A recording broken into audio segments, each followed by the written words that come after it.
What's going on, everyone? So, the Denver Nuggets, right? They are the one obstacle that we and it appears like nobody can really seem to get over.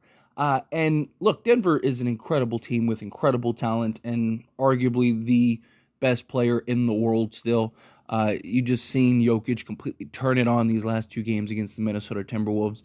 And I just see so many people talk about, even as we move into the offseason and discuss free agency and stuff, the conversation, the narrative is constantly like, we need to get bigger. We need to get big men. You got to get another center, right? You got like that should be the biggest priority, number one priority. You have to stop Jokic.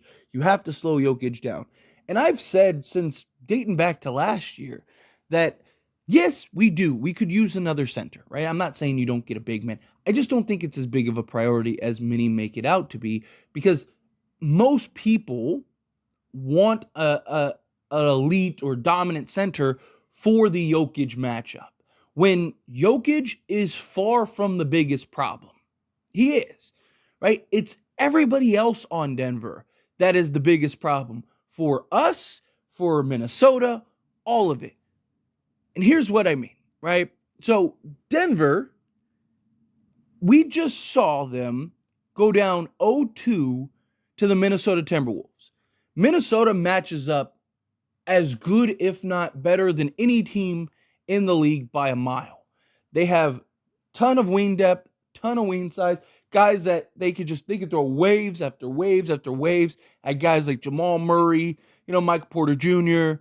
They have the two bigs to try to match up and neutralize Jokic, right, with Karl Anthony Towns and Rudy Gobert. They have on paper a team that is literally destined to beat the Denver Nuggets. That was built by the same guy that built Denver. Like, everything about Minnesota is a team that is designed and created to beat Denver so they can win a championship. And Minnesota just let them tie the series 2-2. And yes, Jokic absolutely ate. Jokic has gotten everything he wanted. And look, Karl Anthony Towns, that guy, I've said this before, like that guy might have the lowest IQ I think I've ever seen for a player. Like, look, I like Karl Anthony Towns as a player. He's an excellent player. Don't get me wrong, but he makes some of the just like most bizarre decisions you will ever see. And his lack of discipline, just all of it. Rudy Gobert became a complete liability. Everyone talks about how he's the defense player of the year, just gets absolutely bodied and bullied. But here's the thing, right? Like, you're never going to stop Jokic. You're never truly going to slow Jokic down. You have literally a 4-time defensive player of the year. You're talking about literally the best defensive center in the league, which I don't fully agree with, but nonetheless, there's not very many people more well-equipped to slow down and stop Jokic than Rudy Gobert. It's the whole reason that they went and got him. And then you have another big man in Karl Anthony Towns, and they are both at the same time just getting bodied and bullied by Jokic. You're never going to stop Jokic. You're never truly going to slow him down. But again, Minnesota, their problem isn't so much Jokic, right? Like, Jokic, again, incredible game, right? Jokic does his thing. But it's not that, right? Like, Jokic in this Minnesota game, Jokic literally could have done the exact same thing that he did. 35 points, 7 rebounds, 7 assists, 15 of 26 from the field, 1 of 5 from 3. Right? 1 block, 3 steals, 4 turnovers. Dominant game by Jokic. 40 minutes of play. Right? Going up against Karl Anthony Towns and Rudy Gobert. Literally, going up against both of those guys. Karl Anthony Towns played 38 minutes. Rudy Gobert played 35 minutes. So literally, going up against both of them and dropped nearly a 35-point triple-dub, right? And Minnesota would have had no issues. But then the other guys killed him. Aaron Gordon, 27 points, 7 rebounds, 6 assists. You look at Jamal Murray, 19 points, 5 rebounds, 8 assists. Michael Porter Jr., he only took 4 shots, but went 50% from the field. Then you had, Christian Brown and Holiday, right, coming off the bench, giving you 11 and 10. Reggie Jackson was 6, 2 of 4 from the field. But Brown, Holiday, and Jackson all shot like 90% from the floor. It's the other guys, right? It's Aaron Gordon, even in our matchup, even against the Lakers. LeBron said it himself. Jokic didn't beat them. Michael Porter Jr. beat us. Michael Porter Jr. turned into prime Klay Thompson and just lit us up. Lit us up. You have a team in Minnesota who I still think Minnesota can pull off and win this series. Don't get me wrong. And Minnesota is kind of like the standard that you want. I mean, they're the 2020 model of the Lakers, right? And the Lakers were the best equipped to handle Denver. Right? Again, it's about the production, right? You have to play. It's not so much about the personnel. I'm not saying you can run 5 guards out there or anything like that. Like, no, you still need the quality production. But like, even this year, right? Anthony Davis defended Jokic as good as anyone we have ever seen. Like, Anthony Davis did incredible on Jokic. We kept Jamal Murray modest that series. But Michael Porter Jr., Aaron Gordon, KCP, it's all the other guys that are the problem.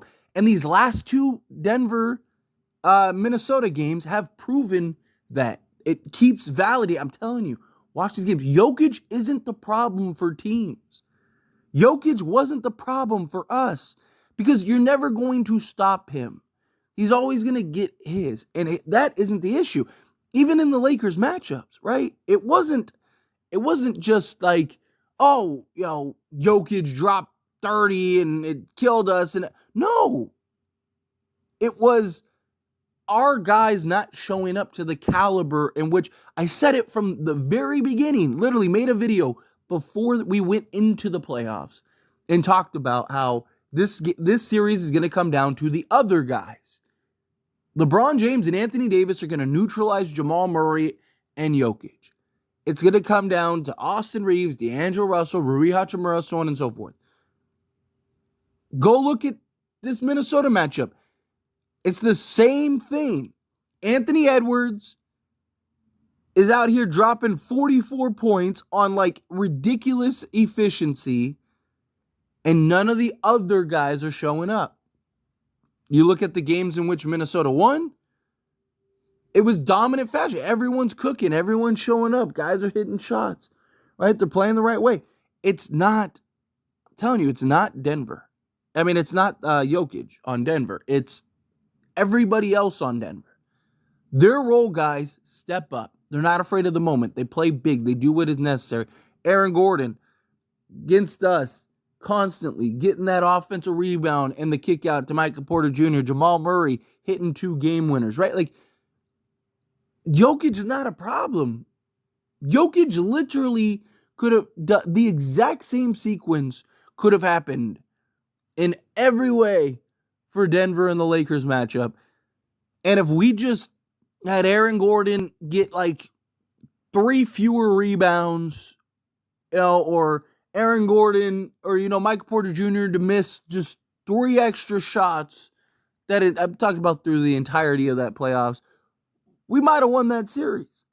If we get another guy, if D'Lo is more consistent during that playoffs, we might win that series. Or if Reeves was bigger outside of like game 4, right? We might have won that series. Like there's just so much across the board that you look at, and it's not Jokic. Like, Jokic is the last thing you think about. Now, again, I'm not saying that we don't need to get another center. Go get an Andre Drummond. Go get something. Obviously, I don't think Jackson Hayes is the answer as your primary backup, right?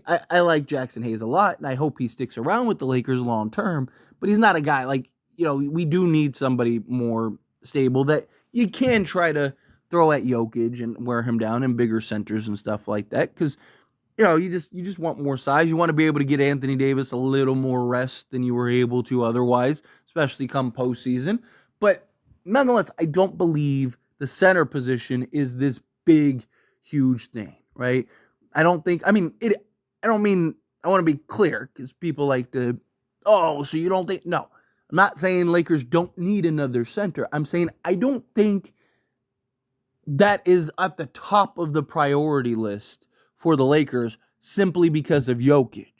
Again, Jokic isn't the problem. And because of LeBron and his age, no center is going to play heavy, significant minutes. It's just not going to happen. Right? Like, because he's going to play, even if he starts, at the 3 and plays the first 5 minutes of the game at the 3, he's still going to play another 40 minutes at the 4, which means you're limited on how much you can play another center. Right? So it doesn't, like, we could go and land Miles Turner, just using him as an example, but we go get Miles Turner. He probably won't even start because they probably can't. Because LeBron at this stage, he's talked about how he doesn't have it. I mean, LeBron has said it himself. He just doesn't have it anymore. There's been plenty of talk about why he has to play the 4 and why he's playing the 4 and why he has to play the 5. Anthony Davis has been as vocal as anyone could possibly be about not wanting to play the 5. That he wants to play the 4. What, you think the Lakers are just doing that and putting him at the 5 because they just want to bother him and make him upset?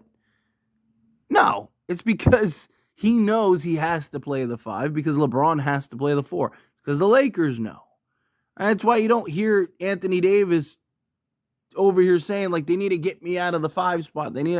No, he's expressed it. He said, I don't really want to play the 5. I'm not big on the 5. But yet we keep playing him at the 5. Why? Because we have no other choice as long as LeBron's on this team. And I know people want LeBron. We're not better without LeBron. LeBron is too valuable, too important, too impactful. We need LeBron James. But Jokic isn't our biggest problem. He's a problem, without a doubt, right? But there's nobody you can get that's going to stop Jokic. Literally. You're looking at a Minnesota team. They have a 4-time Defensive Player of the Year. They have the guy that many people believe is the most well-equipped to stop and slow down Jokic out of any other center in the league. And Jokic has eaten these guys alive. At the same time, there was a play in the most previous game, because depending on when you're watching this video, like, where Jokic literally just bullied. Like, both guys are right there. And he just went through them both. Like they weren't even there. I mean, just straight up just bully balled them. Come on, you're not going to stop him. Center isn't the biggest priority. We need a center. But it's not the be-all, end-all, right? Anyway, as always, this is a discussion. Pass a question on you. Let me know your thoughts and opinions down in the comments below. What do you think? How do you feel? Do you agree with me? Do you disagree with me? Are you somewhere in between? How do you feel? Whatever your thoughts are, I'd love to hear it. So let me know down in the comments below. That being said, if you haven't liked this video, hit that like button. Helps me a lot. Helps me enjoy these types of videos, and I truly appreciate it. Not subscribe to the channel, hit that subscribe button. Turn on the bell notifications. Appreciate y'all. See you in the next one. Thank you.